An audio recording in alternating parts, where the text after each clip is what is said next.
Muy malo, digamos. Andrea, de la forma precio. Estamos estudiando la incongruencia cuantitativa de la forma precio. Entonces, vamos a formularla en la siguiente forma. ¿En qué consiste la incongruencia cuantitativa de la forma precio? En que, pese a que el precio es la expresión del valor en dinero, para que todo el mundo sabe, no siempre el precio es una expresión cuantitativamente exacta de la magnitud de valor. ¿Cómo es eso?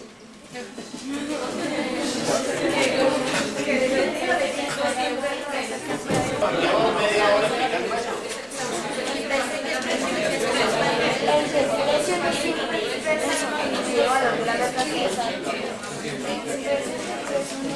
¿Quién quiere decirla? A ver. Pero le he dicho, primero atiendan, captan la idea y después escriben. Pero después apenas yo a escribir, se me fue la idea. A ver, ¿quién capta la idea? Sí, yo lo tengo. Bien, entonces la voy a repetir, pero por favor no escriban y capten la idea.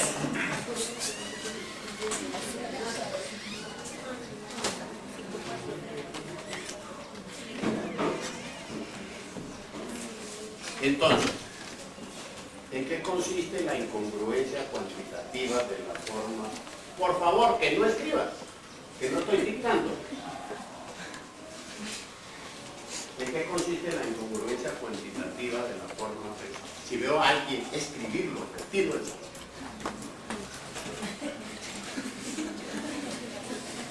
Atiendan, capten la idea y después escriben. ¿En qué consiste la incongruencia cuantitativa de la forma precio? En que pese a que el precio es la expresión del valor en dinero, no siempre el precio es una expresión cuantitativamente exacta de la magnitud de valor.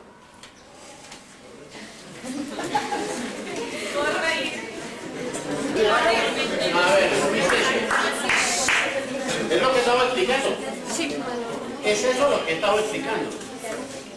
¿Quién quiere decir en qué consiste la incongruencia cuantitativa de la forma precio? A ver, 1, 2, 3, 4, 5, 6, 7, 8, 9. ¿Tu nombre? Lisette. A ver, Lisette. Consiste en que el precio, siendo la expresión del valor en dinero, no siempre expresa exactamente la expresión cuantitativa de la No siempre expresa la expresión, no queda. La expresión cuantitativa de la magnitud. No siempre expresa. La forma la expresión. No siempre expresa la expresión, no. No, la forma cuantitativa de la magnitud de valor. No siempre expresa. No siempre es una expresión cuantitativa de la magnitud de valor. No siempre es una expresión cuantitativamente exacta. Exacto, de la magnitud de valor. A ver, ¿Cómo ves?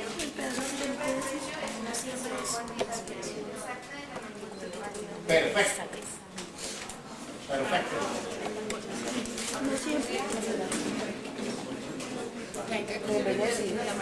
A ver. La incongruencia cuantitativa de la forma precio es que sabemos que si el precio es el valor de la mercancía expresada en dinero, no siempre el precio es la expresión de la forma cuantitativa de la magnitud de valor.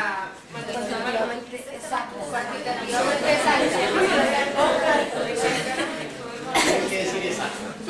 No siempre el precio es una expresión cuantitativamente exacta de la magnitud de valor.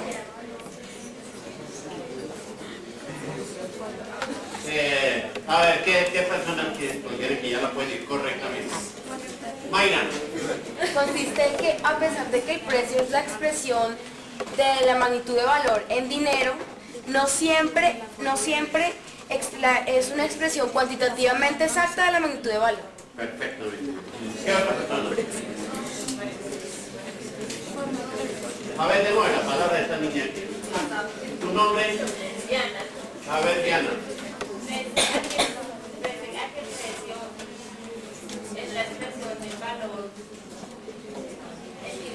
en dinero. No siempre el precio es una expresión cuantitativa. Déjame oír por qué. No siempre. No siempre el precio es una expresión cuantitativa. Entonces póngale gerundio, cuantitativamente exacto. Es un adverbio de modo. Cuantitativamente exacto. De la manicuela. Muy bien, Diana. Bien.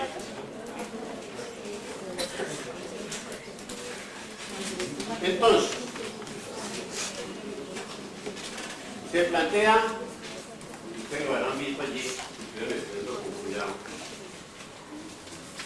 pero que ustedes vayan a ser unos lectores increíbles el día de mañana para cualquier tipo de libro, ya entrenados, leyendo una demanda, leyendo cualquier cosa. Entonces, más llevarle toda que reflexión si eso será un defecto de la forma precio o no. Y entonces miren lo que nos dice. Capten la idea y después la explico.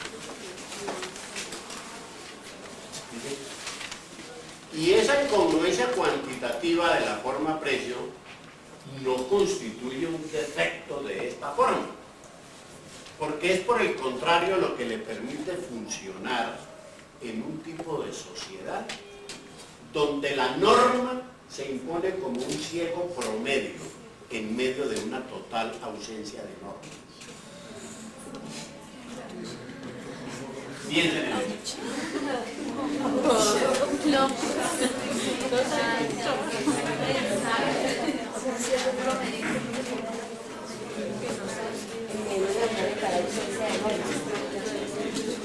Bien. Entonces, repito, la incongruencia cuantitativa de la forma precio no constituye un defecto de esta forma, sino que por el contrario, esa incongruencia cuantitativa es lo que le permite funcionar a la forma precio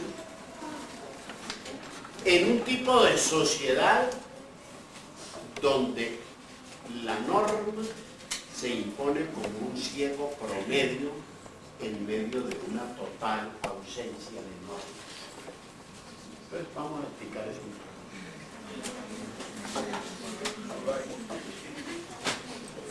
Entonces, pregunto, vuelvo a formular la pregunta que hice anteriormente. Si vamos a estudiar científicamente el funcionamiento del modo capitalista de producción, debemos prescindir de la incongruencia cuantitativa. O sea, debemos considerar el precio como expresión cuantitativamente exacta de la magnitud de valor. Es decir, no debemos considerar los precios que no sean una expresión cuantitativamente exacta.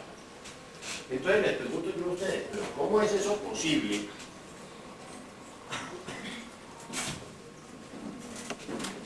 O mejor, ¿por qué esa regla de que debemos hacer abstracción de la incongruencia cuantitativa, cuando precisamente lo raro es que el precio esté expresando de una manera exacta la magnitud de valor? ¿Por qué motivo? ¿Por qué motivos debemos considerar, si vamos a hacer un análisis científico del capitalismo, por qué motivo debemos hacer abstracción de la incongruencia cuantitativa de la forma precio?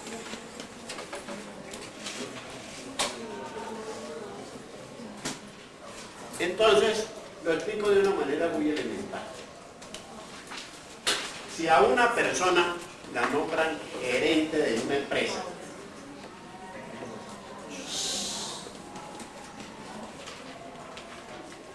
si a una persona la nombran gerente de una empresa y va a proyectar esa empresa, es obvio que él no puede ir a proyectar la empresa en una champonada con precios excepcionalmente buenos o con precios excepcionalmente malos.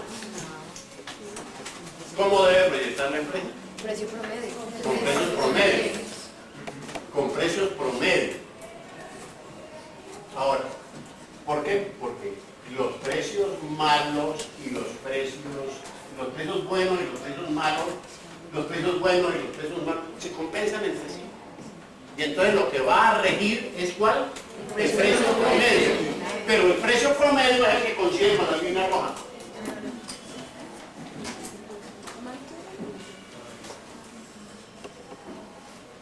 O sea que cuando consideramos el largo plazo, lo que está funcionando es el promedio, no los precios excepcionalmente buenos o excepcionalmente malos. Lo que está funcionando es el precio promedio. Y el precio promedio coincide con la línea roja. O sea, coincide con el valor. O sea que lo que rige el funcionamiento del capitalismo es la ley del valor. Esto es lo que rige. La ley del valor.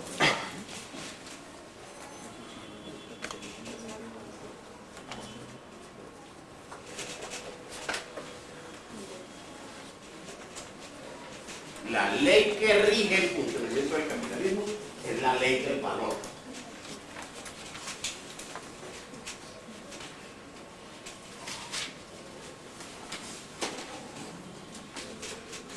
Y esta ley del valor está expresada por los precios promedios. Por eso hacemos abstracción de la incongruencia cuantitativa de la forma precio. Entonces volvamos a lo que les decía. Porque bien, usted, en el ejemplo que les coloqué, ¿por qué se da esa situación? Porque los productores de trigo llevan su trigo a venderlo a donde les da la gana. O sea, no hay norma. Cada cual hace sus cálculos y sus estudios de mercadeo y lleva su trigo a donde le pareció. Puede que acierte y lo lleve donde está más o menos igualada la oferta y la demanda, o puede que se equivoque y llegue demasiado trigo a una parte y demasiado poco a otra. O sea, hay ausencia de norma, o sea, hay libertad de empresa. Esa es la libertad de empresa. Esa es la libertad de empresa. Entonces, repitamos lo que decíamos anteriormente, que yo creo que ya ahora van a captar la idea. En este momento no explico. Tengan en cuenta lo que acabamos de decir. Entonces nos dice que esa incongruencia cuantitativa no constituye un defecto de la forma precio, sino que por el contrario es lo que le permite funcionar en un tipo de sociedad donde la norma se impone como un ciego promedio en medio de una total ausencia de normas. Ahora sí, disfrutan entre ustedes y vamos.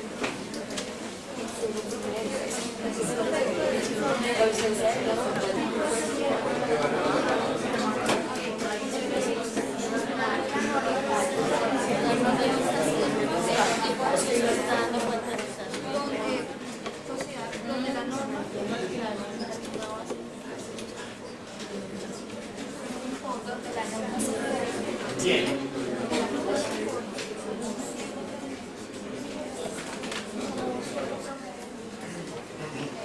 A ver, ¿qué quiere responder? A ver cómo captaron la idea. No importa que se equivoque, porque se corrige.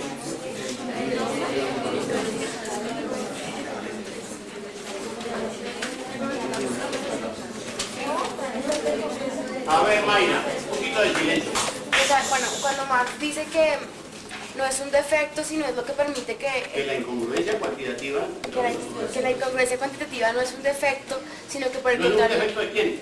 de la forma precio, Hay que decirlo. sino que al contrario permite que funcione.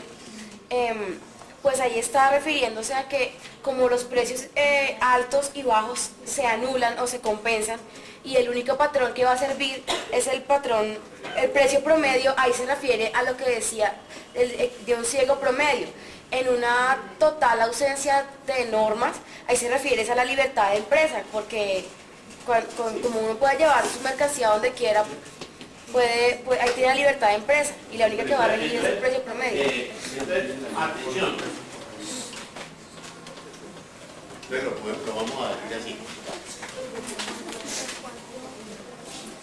Procuren no escribir, capten la idea y luego escriben. Traten de entender.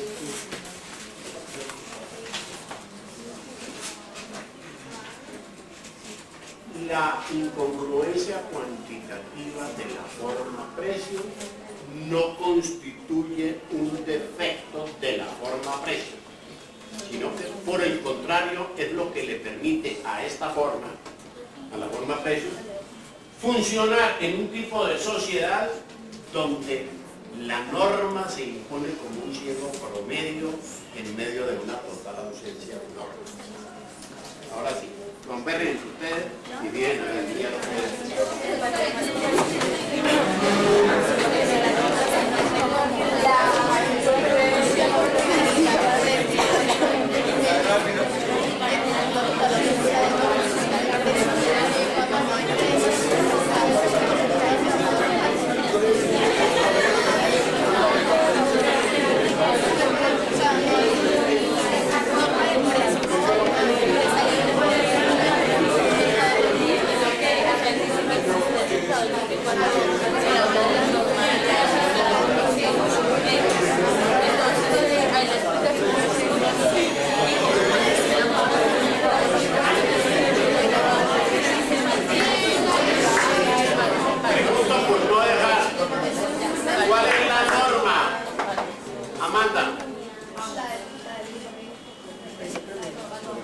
¿cuál es la norma?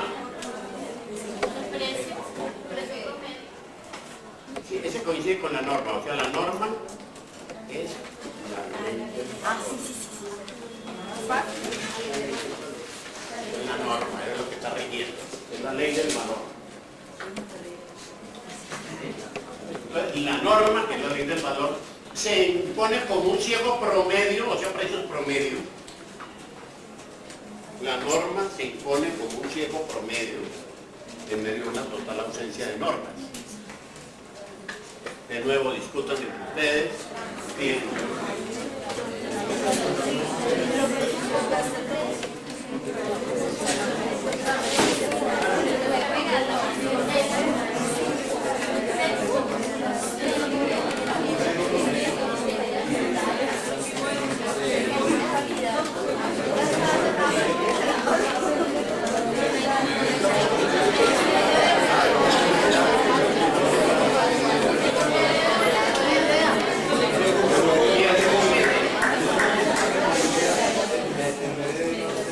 Repito, ahora sí, si quieren pueden, como ya tienen más o menos la idea, si quieren pueden escribirlo. Entonces, la incongruencia cuantitativa de la forma precio no constituye un defecto de esta forma, sino que por el contrario, la incongruencia cuantitativa es lo que le permite a la forma precio funcionar en un tipo de sociedad donde la norma se impone como un ciego promedio en medio de una total ausencia de normas.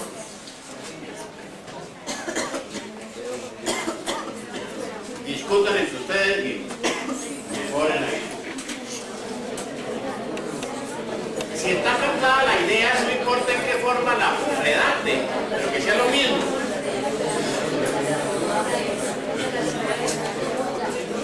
Se impone como un ciego promedio una total austeridad.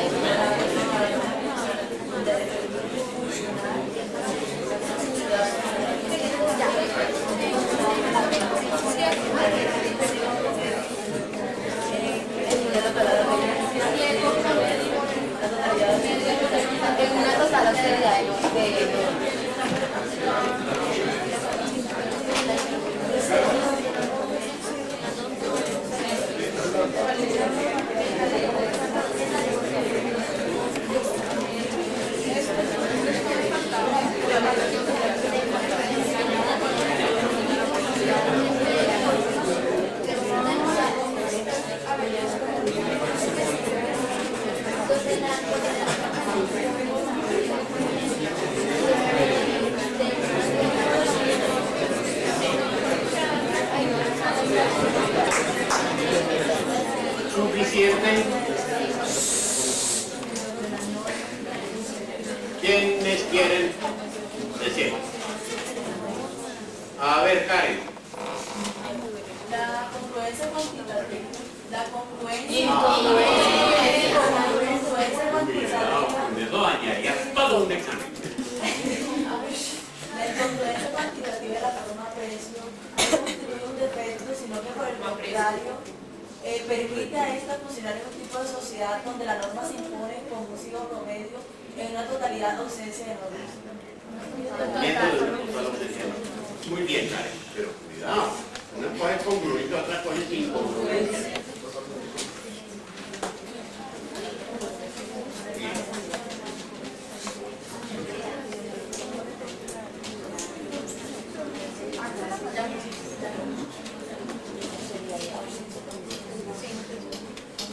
Ahora, miren ustedes que es muy importante ese concepto, sobre todo para que estudiantes de Derecho y Ciencias Políticas, Ciencias Sociales, etcétera, lo tengan en cuenta. Ese criterio que rige en la sociedad capitalista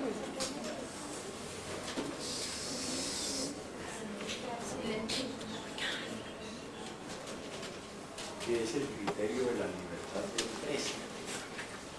Entonces,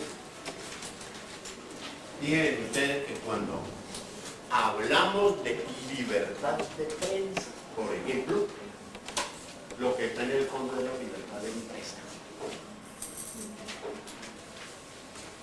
Porque ¿quiénes son los que orientan la opinión pública? Las grandes cadenas de periódicos, las grandes cadenas de televisión, y esas son empresas. No es lo que piensa cualquiera. No, son los dueños de esas grandes cadenas. Entonces, la libertad de prensa, miren ustedes cómo se confunde con la libertad de prensa. Para que piensen en ese tipo de situaciones. O sea, esta obra, El Capital, es una obra fundamentalmente crítica y ayuda a las personas que la piensan, que la reflexionen, a usar su sentido crítico, de acuerdo a lo que hemos estado viendo. Estamos viendo, por ejemplo, problemas de oferta y demanda. Entonces les pregunto yo a ustedes, bien, que son reflexiones que ustedes las pueden ya ir obteniendo de la reflexión sobre el libro, de la reflexión sobre el texto, de toda la reflexión que hemos venido haciendo durante el año. Y es qué diferencia y qué relación, pregunto, hay entre necesidad social y demanda social. Piensen ustedes de un determinado artículo. Por ejemplo, necesidad social de leche en Bogotá y demanda social de leche en Bogotá. Disfruten entre ustedes.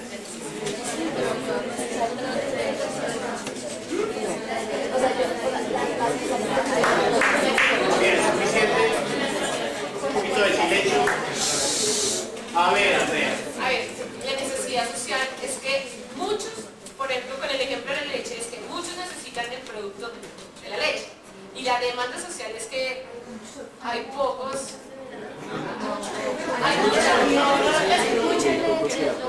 y la demanda social es que no todos tienen acceso. ¿No? Ok. Muy bien.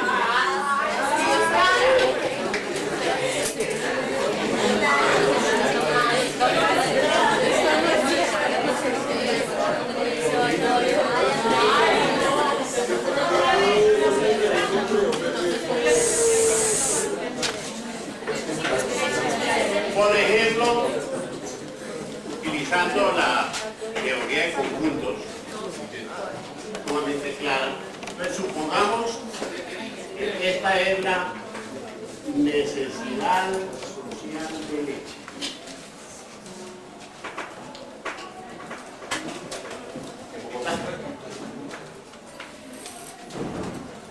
Que lo dijo Andrea, pero son pocos los que pueden satisfacerla. Esta es la demanda social de leche.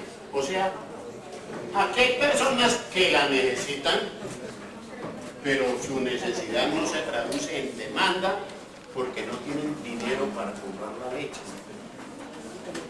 O sea que la demanda, pero concluir que la demanda es igual o está dada por la necesidad más poder de compra. Eso sí, la necesidad más poder de compra se traduce en demanda. Pero si es necesidad sin poder de compra, no se traduce en demanda. Venga la bondad de Dios.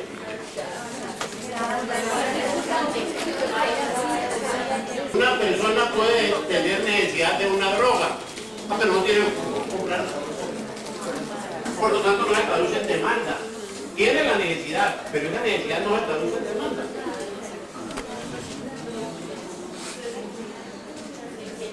De tal manera que jamás vayan a confundir ustedes. Y claro, si uno estudia con criterio el capital de Marx, comienza a darse cuenta de esto. Una cosa es la necesidad y otra cosa es la demanda. Y claro, una de las cosas fundamentales que debe hacer una universidad es desarrollar el estudiante crítico. Bien.